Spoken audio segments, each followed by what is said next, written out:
નમસ્કાર અમારા વાલા પેન્શનર મિત્રો, નિવૃત્ત કર્મચારી મિત્રો, ભાઈઓ તથા બહેનો, સ્વાગત છે આપ સૌનું આપણી આ યુટ્યુબ ચેનલ ભાવેશ મકવાણા ન્યૂઝમાં। તો પેન્શનર મિત્રો, પેન્શન ન્યૂઝ ટુડેમાં આજના વિડીયોની અંદર આપણે વાત કરીશું દરેક પેન્શનર મિત્રોએ 25 મે સુધીમાં આ કામ ફરજિયાત કરવું જ પડશે, નહીતર મે મહિનાનું પેન્શન બેંકમાં જમા નહીં થાય। તો પેન્શનર મિત્રો, એવું કયું કામ છે જે તમારે કરવું પડશે, નહીતર તમારું મે મહિનાનું પેન્શન બેંકમાં જમા નહીં થાય? તો તે જાણવા માટે આજનો વિડીયો અંત સુધી જોઈ લેજો, એટલે બધી જ માહિતી તમને વ્યવસ્થિત રીતે સમજાઈ જશે। અને હજી સુધી જો આપણી આ ચેનલ તમે સબસ્ક્રાઈબ ન કરી હોય તો ડેઈલી આવી જ અપડેટો મેળવવા માટે આપણી આ યુટ્યુબ ચેનલ પણ અત્યારે જ સબસ્ક્રાઈબ કરી લેજો દોસ્તો। તો શરૂ કરીએ આજનો આ વિડીયો। તો સૌથી પહેલાં થોડીક અન્ય વાતો કરીએ તો NCJCM સ્ટાફ 8મા પગાર પંચમાં વ્યાપક ફેરફારોની માંગ કરી રહ્યા છે। તો જેમાં ઉચ્ચ પગાર, વ્યાપક પેન્શન સુધારણા, તો કેટલાક સ્ટાફે OPS માટે વધુ સારા ભથ્થા, પ્રમોશન અને કરુણાપૂર્ણ નિમણૂકોની માંગણીઓ છે તે કરવામાં આવી રહી છે દોસ્તો।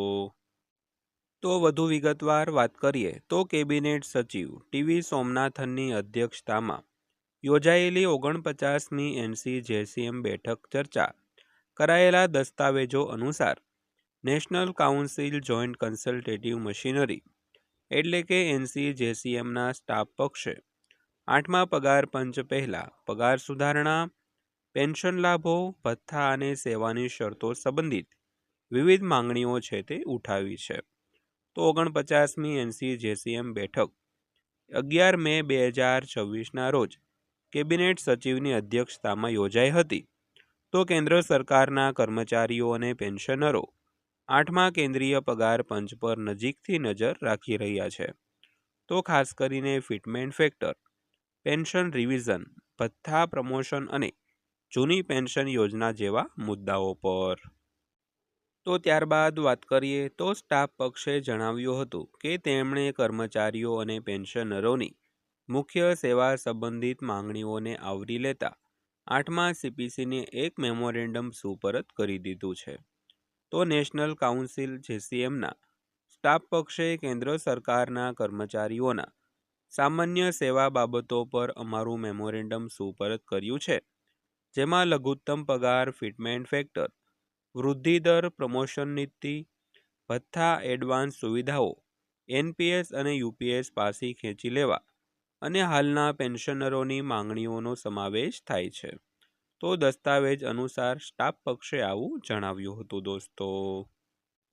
તો ત્યારબાદ જોઈએ તો મુખ્ય માંગણીઓમાં પેન્શન સુધારો। તો ચર્ચા દરમિયાન પેન્શન સંબંધિત મુદ્દાઓ મુખ્ય કેન્દ્ર સ્થાને રહ્યા હતા। તો સ્ટાફ પક્ષે સરકારને 8મા પગાર પંચ હેઠળ પેન્શન સંબંધિત બાબતોનો વ્યાપ વધારવા વિનંતી પણ કરી હતી। તો જેમાં હાલના પેન્શનરોને લાગુ પડતા પુનઃસ્થાપન અને વૃદ્ધિના મુદ્દાઓનો સમાવેશ થાય છે। તો સરકાર 8મા CPCની સંદર્ભ શરતોમાં રૂપાંતરિત ભાગને પુનઃસ્થાપિત કરવા, પેન્શનમાં વધારો વગેરે જેવા મુખ્ય મુદ્દાઓ પર વિચાર કરી શકે છે। તો મેમોરેન્ડમમાં આવું જણાવાયું છે। તો સ્ટાફ પક્ષે મૃત કર્મચારી અથવા પેન્શનર માટે ફેમિલી પેન્શન ઘટાડીને 30% કરવા અંગે પણ ચિંતા વ્યક્ત કરી હતી। તો દસ્તાવેજો અનુસાર કેબિનેટ સચિવે કહ્યું કે આ મુદ્દો 8મા CPCને મોકલી શકાય છે દોસ્તો।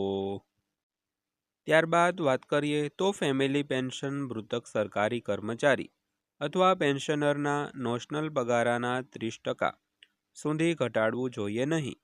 તો કેબિનેટ સચિવ ઈચ્છે છે કે તે 8મા CPCને મોકલવામાં આવે અને તેમાં ઉમેર્યું 22 ડિસેમ્બર 2003 પહેલા સૂચિત ખાલી જગ્યાઓ પર ભરતી કરાયેલા કર્મચારીઓ સંબંધિત બેઠક દરમિયાન પેન્શન સંબંધિત અન્ય મુખ્ય મુદ્દાઓ પર ચર્ચા થઈ શકે। તો સ્ટાફ પક્ષે દલીલ કરી હતી કે આવા કર્મચારીઓને રાષ્ટ્રીય પેન્શન સિસ્ટમને બદલે જૂની પેન્શન યોજના હેઠળ લાવવા જોઈએ। તો ત્યારબાદ વાત કરીએ તો ભથ્થા, પગારમાં વિસંગતતાઓની ચર્ચાઓ વિશે। તો બેઠક દરમિયાન ઘણા લાંબા સમયથી પડતર ભથ્થા સંબંધિત માંગણીઓ પણ ઉઠાવવામાં આવી હતી. તો તેમાં દિલ્હી સરકાર હેઠળના દિલ્હી ફાયર સર્વિસના કર્મચારીઓ સાથે કેન્દ્ર સરકારના ફાયર ફાઇટિંગ સ્ટાફના પગાર ધોરણમાં સમાનતાનો મુદ્દો પણ સામેલ હતો. તો દસ્તાવેજો અનુસાર કેબિનેટ સચિવે આ મામલાની તપાસ કરવાનો નિર્દેશ આપ્યો અને તેને 8મા CPCની પણ મોકલવામાં આવ્યો. તો સ્ટાફ પક્ષે સંરક્ષણ નાગરિક કર્મચારીઓ માટે નાઇટ ડ્યુટી ભથ્થા અને રેલવે રનિંગ સ્ટાફના કિસ્સામાં આવકવેરામાં કિલોમીટર ભથ્થાના એક ભાગને મુક્તિ આપવા સંબંધિત મુદ્દાઓ પણ ઉઠાવ્યા હતા. તો ત્યારબાદ વાત કરીએ તો કર્મચારીઓમાં 8મા CPCની અપેક્ષાઓ વધી છે.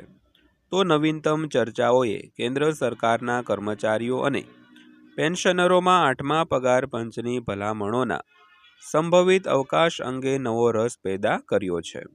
તો સરકારે હજુ સુધી કોઈ સંભવિત ભલામણો અથવા અમલીકરણ માટે સમયરેખા સૂચવી નથી, પરંતુ NCJCM દસ્તાવેજો દર્શાવે છે કે કર્મચારી પ્રતિનિધિઓ આગામી પગાર પંચ માળખા હેઠળ પગાર માળખા, પેન્શન નિયમો, ભથ્થા, પ્રમોશન નીતિ અને નિવૃત્તિ લાભોની વ્યાપક સમીક્ષા માટે દબાણ કરી રહ્યા છે.